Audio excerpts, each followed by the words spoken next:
So Just Pearly Things chose to have Nick Fuentes, I don't know him, but he's apparently a known racist, on her platform.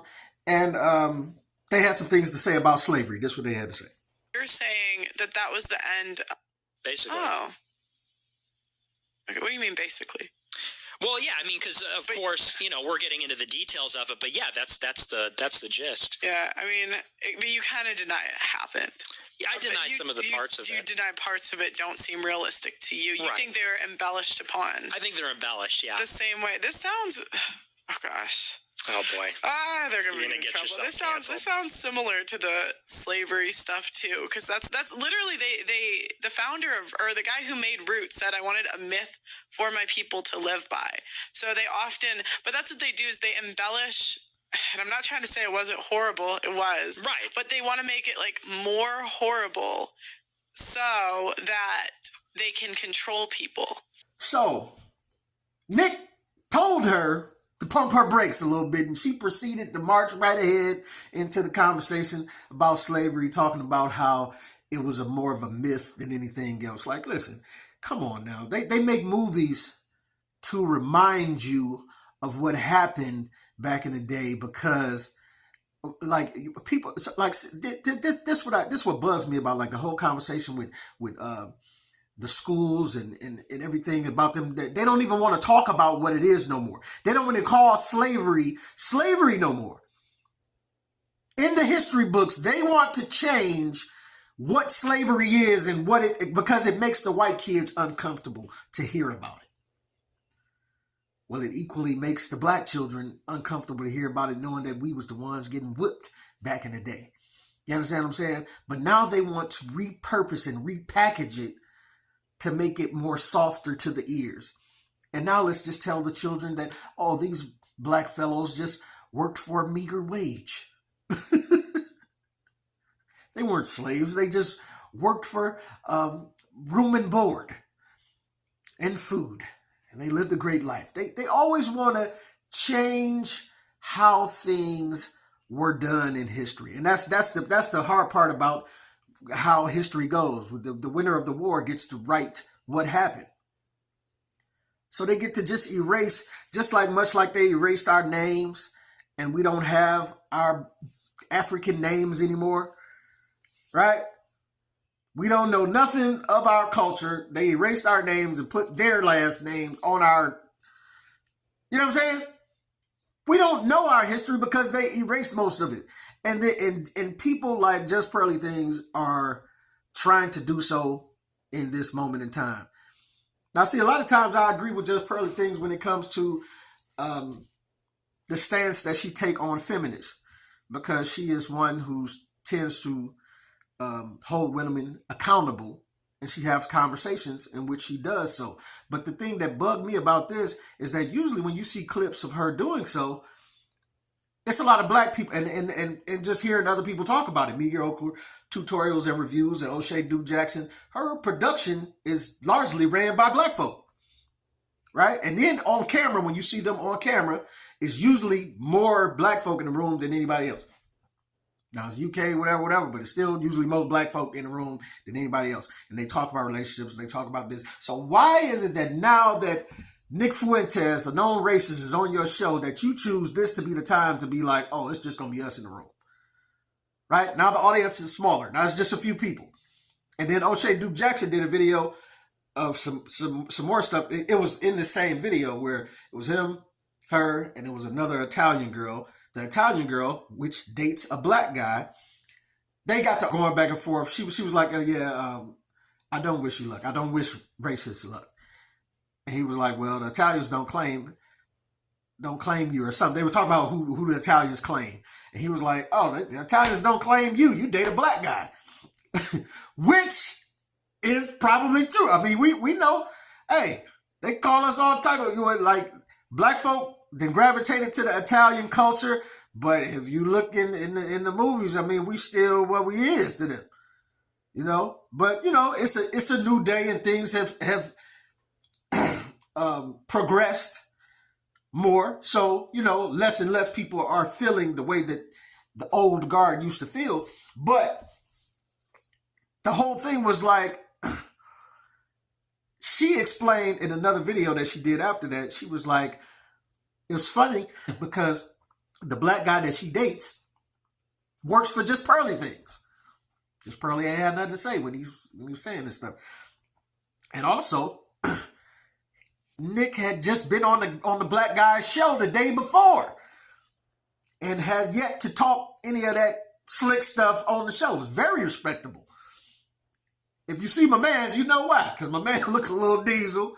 Look like he had knocked your hair off your head if you said something too crazy to him, right? You know what I'm saying? But it's just, it shows you people's real...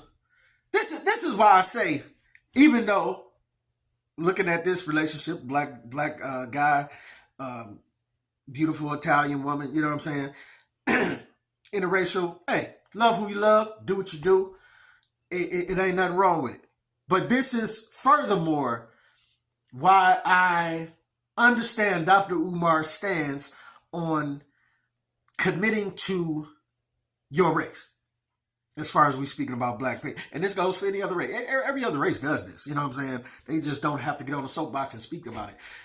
Asians normally date Asians. Chinese, you know what I'm saying? Indians, Arabs date Arabs. It's just not really a thing to anybody but us. You know, but even with us, black men marry black women more than any other, you know what I'm saying? So let's not get it messed up like we don't do this. But this is what I'm saying as far as when it comes to interracial dating, it is very tough when these type of things happen because you then start to see that no matter how much love y'all got for each other, this woman ain't gonna never understand me. For me, of course, there are some black women that will probably agree with what she's saying. It's just not many. And it makes me furthermore understand why it would be important to make that partnership of marriage be with a black woman. You know what I'm saying? Or if you are of another race, you know, it's just certain things that white folk understand about white folk. That I'm not going to understand. Like, it's just certain things that Brad is going to understand that they ain't going to have to talk about, or it's just unsaid that I'm going to be clueless about. You know what I'm saying? And she ain't going to know nothing about certain things in the black household and the family as well. And this is one of those things. It's just, it was another clip where she was talking about reparations where she thought it was stupid. She didn't really believe it to be a thing. So then, do you think that historical catastrophes must be compensated for? No. No. That's stupid.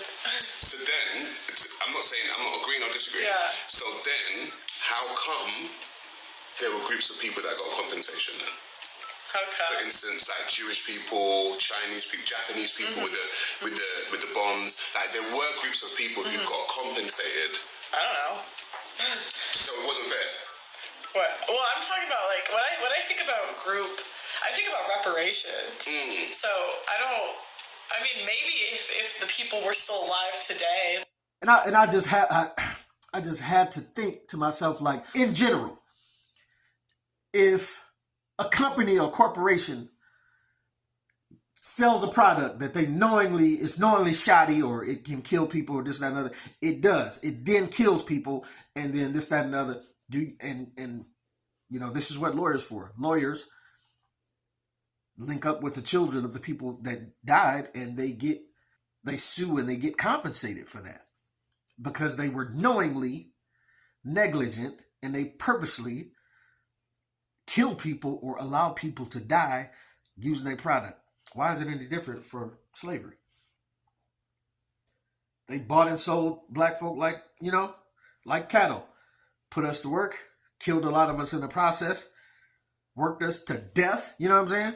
And years later, just saying, I don't think it's out of the realm of possibility to be like, hey, you owe. And especially because it was it was something that was promised to us. This ain't just us coming out of nowhere like, hey, don't you think you should pay us for the stuff? Or this what they said. Don't give you 40 acres and a mule. Just saying. So there's a lot of stuff with this back and forth, this stuff. But I just thought it was funny that she would have Nick Fuentes on this platform and not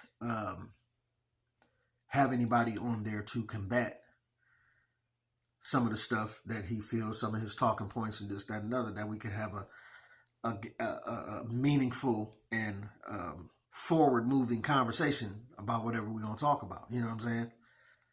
But yeah, like, gotta watch this Pearly things. I don't know, man. I'm starting to see a few more clips than I would like to see about her dealing with black issues that I'm just not a big fan of at this point. I don't know, but it's your boy P. Camp. You tell me what you think, what you don't think. Get at your boy.